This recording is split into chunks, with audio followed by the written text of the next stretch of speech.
श्री गणेशाय नमः। दोस्तों, वीडियो शुरू करने से पहले वीडियो को लाइक कर दे और चैनल को सब्सक्राइब जरूर कर दे। Story name is Ishqbaaz session 2 and this story is begin from chapter 293 and guys don't forget to share your reviews and put on your earphones before starting the video for better experience। तो चलिए शुरू करते हैं। आज psycho ने मुझे अपने घर से निकाल दिया। मुझे बहुत बुरा लगा। आज मुझे अपनी जिंदगी एक कुत्ते की तरह लग रही है। जब लोगों का दिल करता है अपने पास रखते हैं, जब मन भर जाता है तो सड़क पर छोड़ देते हैं। उसने मुझे मेरी साइड कहने का मौका भी नहीं दिया। खैर, इसमें उसकी गलती नहीं है। जब किस्मत में ही किसी का साथ ना हो तो वक्त बहाने बनाकर आ ही जाता है। खैर कोई बात नहीं, इसी बहाने मुझे मौका मिला है। मैं अब अपनी टारगेट पर ध्यान दे सकती हूँ। पता नहीं बाबा का फोन भी क्यों नहीं लग रहा और समर का बच्चा फोन नहीं उठा रहा। मुझे बस किसी तरह उस तक पहुंचना है। वैसे भी युवान खन्ना के साथ जो कुछ भी हुआ उसके बाद वह तो मेरे टारगेट से दूर है। मुझे कुछ और प्लान सोचना होगा ताकि मैं विवान खन्ना को बर्बाद कर सकूं। वैसे भी मेरे यहाँ आने का मकसद वही तो थे। अगर साइको ना होता तो मैं अब तक अपने मकसद के बहुत करीब होती। खैर कोई बात नहीं, मुझे वक्त मिला है अपनी प्लानिंग को करने का, जिसे मैं बहुत ही अच्छे से परफॉर्म करूंगी। उफ़, मैं तो यहाँ से दूर भी नहीं जा पाई। रॉकी मुझे वापस ले आया। चलो कोई बात नहीं, जब तक मुझे कोई और ठिकाना नहीं मिलता या बाबा से कांटेक्ट नहीं होता मुझे यही रहना होगा। लेकिन मैं साइको से बात नहीं करूंगी, उसने मुझे बहुत तकलीफ दी है। Next chapter. साइको बहुत अजीब है। कभी कहता है कि मेरे पास रहो और कभी कहता है मुझसे दूर रहो। मुझे तो लगता है वह पागल है, पूरा का पूरा पागल। उसका नाम साइको ही ठीक है। साइको कहीं का हो है। इन शब्दों को पढ़ते हुए क्रिश को महसूस हो चुका था कि आशी को उस पर गुस्सा आ रहा है। अब उसने नेक्स्ट चैप्टर चेंज किया जहां आशी ने लिखा था, अरे ये तो काफी हैरानी वाली बात है। आज बाबा, रुद्र चाचू और निकिता मासी आए हुए थे और मुझे पता चला कि बाबा साइको के पापा हैं। मैं सचमुच बहुत खुश हूँ। इसका मतलब साइको वही है जिसे मेरे पापा ने मेरे लिए चुना था। लेकिन क्या फायदा, वह तो मुझे पसंद नहीं करता ना। उसने कहा मैं इडियट हूँ, बच्चों की तरह रोती हूँ और मेरे ब्रेस्ट भी बड़े नहीं है। उसे लिंडा जैसी लड़कियाँ पसंद है। मुझे बहुत रोना आ रहा है लेकिन मैं नहीं रोऊंगी। जिसे मेरी जरूरत नहीं मुझे भी उसकी जरूरत नहीं। हाँ, नेक्स्ट चैप्टर। अरे बाप रे, मैं तो पागल हो जाऊंगी। पता नहीं साइको के दिमाग में क्या चल रहा है। उसने कहा वह मुझसे शादी करना चाहता है लेकिन मुझे उससे शादी नहीं करनी क्योंकि वह मुझे प्यार नहीं करता। मुझे जबरदस्ती का कोई भी रिश्ता नहीं चाहिए। मुझे मालूम है वह ऐसा सिर्फ इसलिए कर रहा है क्योंकि उसने मेरी फैमिली से वादा किया था। लेकिन मेरे अंदर भी सेल्फ रिस्पेक्ट है। मैं कोई भी जबरदस्ती का रिश्ता नहीं बांधूंगी, चाहे कुछ भी हो जाए। इन शब्दों को पढ़ते हुए क्रिश को एहसास हो चुका था कि आशी को हमेशा यही लगता था कि क्रिश उसे प्यार नहीं करता और इसीलिए उसने शादी से भी इनकार किया था। Next chapter. मैं साइको को छोड़कर जंगल में भाग गई थी ताकि मैं उससे दूर हो जाऊं और उसे मुझसे शादी ना करनी पड़े। लेकिन वह तो मेरे पीछे ही पड़ गया है। उसने मुझसे जबरदस्ती शादी कर ली और लिंडा वह भी पता नहीं कहाँ गायब हो गई। शायद वह साइको से नाराज होकर चली गई। लेकिन इन सब में एक चीज बहुत अच्छी हुई। अभी जबकि मेरी शादी हो चुकी है तो मैं अपने टारगेट पर ध्यान दे सकती हूँ। लेकिन मुझे ये बात साइको से छुपानी होगी क्योंकि यह मेरी अपनी लड़ाई है। मैं अपनी लड़ाई में साइको को नहीं ला सकती क्योंकि मुझे नहीं पता आगे क्या होने वाला है। अगर मेरी वजह से साइको को कुछ हो गया तो मैं खुद को कभी माफ नहीं कर पाऊंगी। मैं उसे बहुत प्यार करती हूँ। आशी के इन शब्दों को पढ़कर क्रिश काफी हैरान था। अब उसने नेक्स्ट चैप्टर पलटा तो पता नहीं साइको कहाँ है। पूरे 2 महीने हो चुके हैं। उसने मुझे कहा था कि वह आकर मुझे सरप्राइज देगा लेकिन वह अब तक कहीं नहीं मिला। सब कहते हैं कि उसे कुछ हो गया लेकिन मैं जानती हूँ उसे कुछ नहीं हुआ। वह जिंदा है क्योंकि मैं जिंदा हूँ। मेरा दिल कहता है वह आएगा। साइको तुम कहाँ हो, प्लीज आ जाओ, मुझे तुम्हारी बहुत याद आती है। मॉम ने कहा मैं मनहूस हूँ और यह सब मेरी वजह से हो रहा है। मेरी वजह से मेरे मम्मी पापा मर गए, मेरे भाई मर गए लेकिन मेरे साइको को कुछ नहीं हो सकता। अगर उसे कुछ हुआ तो मैं भी मर जाऊंगी। साइको प्लीज वापस आ जाओ। इन शब्दों को पढ़ते हुए क्रिश थोड़ा हैरान था क्योंकि डायरी पर लिखा हुआ इंक जगह जगह से फैला हुआ था जो कि यह साबित कर रहा था कि आशी इन शब्दों को लिखते हुए काफी रो रही थी। क्रिश बड़े प्यार से उन शब्दों को सहलाया। इस वक्त उसकी नीली आंखों में कुछ इमोशन थे। अब उसने नेक्स्ट चैप्टर पलटा। फाइनली आज मैं बहुत खुश हूँ, मेरा साइको वापस आ गया। उसके जाने के बाद मुझे एहसास हुआ कि वह मेरे लिए कितना इम्पोर्टेंट है। वह मेरा बहुत ख्याल रखना है, मुझे बच्चों की तरह पैम्पर करता है, मुझे वह प्यार देता है जिसके लिए शायद मैं हमेशा सपना देखती थी। और इसीलिए मैंने फैसला लिया है कि मैं अपने बारे में साइको को कभी नहीं बताऊंगी। पिछली बार तो वह वापस लौटकर आ गया, लेकिन अगर इस बार उसे कुछ हुआ तो मैं कैसे रहूंगी? मेरी लड़ाई मैं खुद लड़ूंगी। इन शब्दों को लिखते हुए आशी ही एक बार फिर रो रही थी। अब कृष ने नेक्स्ट चैप्टर पलटा। शायद साइको को मुझ पर शक हो गया है। आज जब मैं क्लासरूम में बैठी थी तो मैं अपनी घड़ी में देखा कि वह कमरे की तलाशी ले रहा है। शायद मैं कान्हा जी का वह पेंडेंट जिसमें ट्रांसमीटर और चिप लगा रखी थी वह साइको के हाथों लग चुका है। हालांकि समर और मैं ज्वेलरी शॉप में गए थे उस पेंडेंट से चिप और ट्रांसमीटर निकालने, लेकिन मेरे दिल ने कहा कि मुझे ऐसा नहीं करना चाहिए। अब सही वक्त आ चुका है जब मुझे साइको की जिंदगी से जाना होगा, क्योंकि अब धीरे धीरे उसका प्यार मेरी कमजोरी बनता जा रहा है। मैं अपनी मंजिल से भटक रही हूँ। एक दिन साइको ने मुझसे सवाल पूछा था कि मेरे दुश्मन अपनी लाइफ में आगे बढ़ रहे हैं, उन्होंने मेरी पूरी फैमिली को खत्म कर दिया। ये जानने के बाद क्या मेरा खून नहीं खोलता? मैं उन लोगों को माफ कैसे कर सकती हूँ? ये सब कैसे भूल सकती हूँ? तो मेरा दिल किया कि मैं साइको को बता दूं। हाँ, साइको मेरा खून खोलता है। मैं उन लोगों को कभी माफ नहीं कर सकती और ना ही यह सब भूल सकती हूँ। और इसीलिए शायद अब वक्त आ चुका है कि मुझे साइको की जिंदगी से दूर जाना होगा और अपनी मंजिल की तरफ अपना कदम बढ़ाना होगा। इसीलिए बेहतर है कि साइको को पता चल जाए कि मैं असलियत में क्या हूँ। शायद ये सब जानने के बाद वह मुझसे नफरत करे, लेकिन मुझे तो उसकी नफरत भी मंजूर है। और इसका पहला स्टेप है कान्हा जी का ये पेंडेंट और ट्रांसमीटर, इसलिए मैंने इसे निकाला नहीं। शायद ज्वेलरी शॉप वाले ने इसके बारे में साइको को सब बता दिया जैसा कि मैं चाहती थी। क्यों उसे मुझ पर शक हो जाए? और फाइनली उसे शक हो गया है। वह काफी बदला बदला लग रहा है। ये देखकर मुझे दुख तो हो रहा है, पर शायद यही मेरी किस्मत है। Next chapter.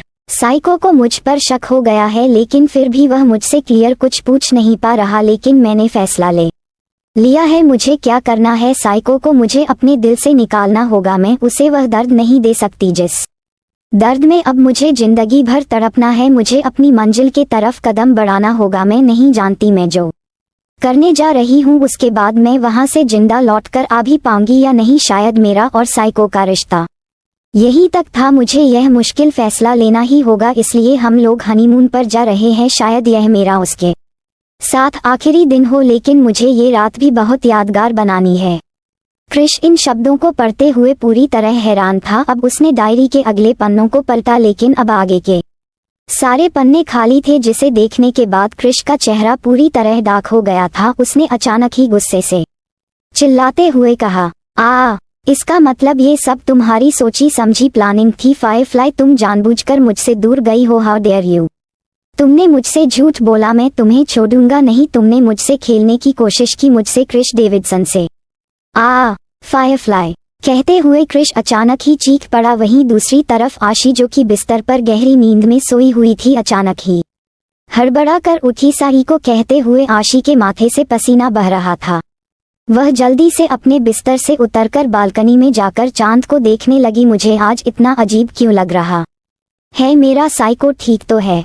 कहते हुए आशी का दिल काफी बेचैन हो रहा था। अब वह चांद को देखते हुए दर्द भरी आवाज में गीत गाने लगी। ओ खुदा, बता दे क्या लकीरों में लिखा, तेरे बिन जीना है ऐसे, दिल धड़का ना हो जैसे।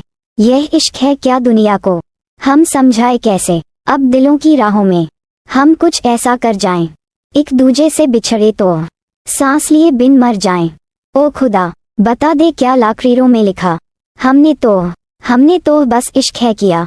ओ खुदा, बता दे क्या लकीरों में लिखा, हमने तो बस इश्क है किया। qzlyrics.com।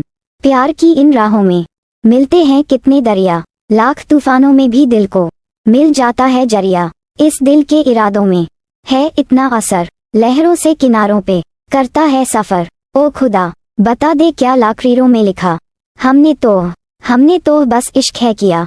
ओ खुदा, बता दे क्या लकीरों में लिखा, हमने हमने तो बस इश्क है किया। आज अपने रंगों से बिछड़ी हैं ये तस्वीरें, हाथों में कहीं टूट रही हैं। मिलकर दो तकदीरें, दुनिया ये जीत गई, दिल हार गया, नहीं सोचा था मिलकर कभी होंगे जुदा। ओ खुदा बता दे क्या रकीब में लिखा हमने तो बस इश्क है किया। कहते हुए आशी की आंखों में आंसू थे और दिल में बेहिसाब दर्द था। अब आशी ने अपने कानों में पहनी हुई ईयरिंग को निकाल कर उसे देखते हुए चेहरे पर फीकी से मुस्कान लिए कहा, तुम्हारी मोहब्बत को ठुकरा दिया मैंने, तुम्हारी जिंदगी से दूर चली आई फिर भी तुमने मेरी चिंता करना नहीं छोड़ा ना। तुम इतने अच्छे क्यों हो साइको, तुम्हारी यही मोहब्बत मुझे कमजोर कर रही है। मैं तुम्हारी मोहब्बत के काबिल नहीं, भूल जाओ मुझे साइको, मैं तुम्हारी जिंदगी में वापस नहीं लौट सकती। कहते हुए आशी ने दर्द भरे दिल के साथ अपने उसे ईयरिंग को पैरों के नीचे रखकर सैंडल से मसल दिया। वहीं दूसरी तरफ क्रिश बेचैनी के साथ अपने कमरे बैठे हुए अपने लैपटॉप पर आशी की लोकेशन को ट्रैक करने की कोशिश कर रहा था, जहां उसे कुछ ग्रीन कलर के सिग्नल मिल रहे थे, लेकिन अचानक ही वह सिग्नल तुरंत ही गायब हो गए, जिसे देखने के बाद क्रिश पूरी तरह हैरान था। दरअसल क्रिश ने आशी के कानों में पहने हुए ईयरिंग में एक जीपीएस ट्रैकिंग डिवाइस लगा रखा था, जिसका एहसास शायद आशी को भी हो गया था। और अचानक ही सिग्नल जाने के बाद क्रिश का चेहरा गुस्से से काला पड़ने लगा। वह एक झटके में अपनी जगह से उठकर गुस्से से गुजरते हुए लैपटॉप को उठाकर जमीन पर पटक देता है। फायरफ्लाई, तुम अपने दिमाग का कुछ ज्यादा इस्तेमाल कर रही हो and I don't like it. तुम्हारा ये खुराफाती दिमाग मेरे सामने नहीं चलेगा। तुम्हें अभी मेरी पावर का अंदाजा नहीं है। तुम्हें क्या लगता है ये बेवकूफ़ी हरकत करके तुम खुद को मुझसे दूर रख सकती हो? कभी नहीं। तुम एक बार मेरे सामने आ जाओ, उसके बाद मैं तुम्हारी वह हालत करूंगा कि मैंने भी तुम्हारे सारे पंथ ना कतर दिए तो मेरा नाम भी क्रिश डेविडसन नहीं। इतना कहते हुए क्रिश ने गुस्से से अपने हाथों की मुट्ठियां कस ली। वह पूरी तरह गुस्से से तमतमा रहा था। उसका गोरा रंग पूरी तरह लाल हो चुका था। आसपास का एटमॉस्फेयर पूरी तरह कोल्ड हो चुका था। क्रिश का गुस्सा और चेहरे पर डार्क एक्सप्रेशन इस बात को बहुत अच्छे से जाहिर कर रहे थे कि वह कितने गुस्से में है। अब क्रिश ने गुस्से से अपने एक एक शब्द चबा चबा कर कहा, आई स्वेयर फायरफ्लाई, अगर तुमने कुछ भी उल्टा सीधा करने की कोशिश की then I will kill you, समझी तुम?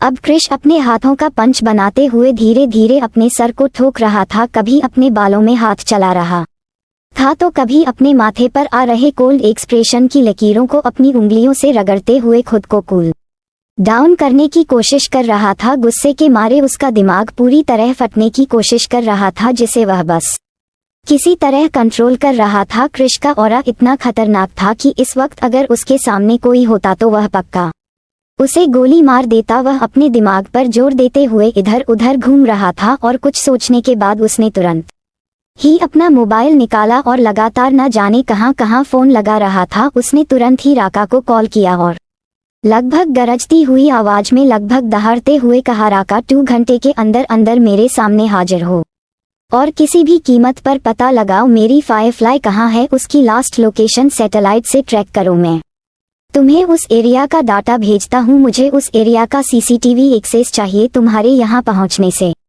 पहले मुझे इन्फॉर्मेशन मिल जानी चाहिए, वरना मुझसे बुरा कोई नहीं होगा। इतना कहकर क्रिश ने गुस्से से फोन काट दिया। लेकिन उसकी बातों को सुनकर राका पूरी तरह हैरान था, क्योंकि आशी के गायब होने के बारे में उसे कुछ भी पता नहीं था। लेकिन क्रिश की आवाज में बेचैनी को महसूस कर उसे समझ में आ गया था कि जरूर कुछ ना कुछ गड़बड़ है। और अब उसने तुरंत ही अपने सभी गार्डों को अलर्ट किया। अब राका बिना कुछ बोले निक के साथ हेलीकॉप्टर में बैठकर न्यूयॉर्क से वापस कैलिफोर्निया के लिए निकल गया। रास्ते में निक भी काफी परेशान था। वह राका से प्रॉब्लम के बारे में पूछ रहा था, लेकिन राका अपनी ड्यूटी को समझते हुए निक को कोई भी जवाब नहीं दे सकता था, क्योंकि यह उसके प्रोटोकॉल के खिलाफ था।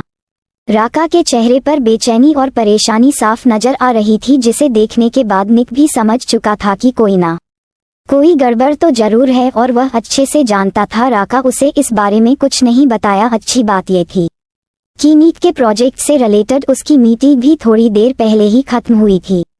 वहीं दूसरी तरफ क्रिश बेचैनी में किसी को कॉल करता है और उस पर लगभग चिल्लाते हुए बोला, पता करो युवान खन्ना और विवान खन्ना कहाँ है, उनकी लास्ट लोकेशन कहाँ देखी गई है और इस वक्त वह क्या कर रहे हैं। मुझे उनकी पल पल की इन्फॉर्मेशन चाहिए, किसी भी कीमत पर।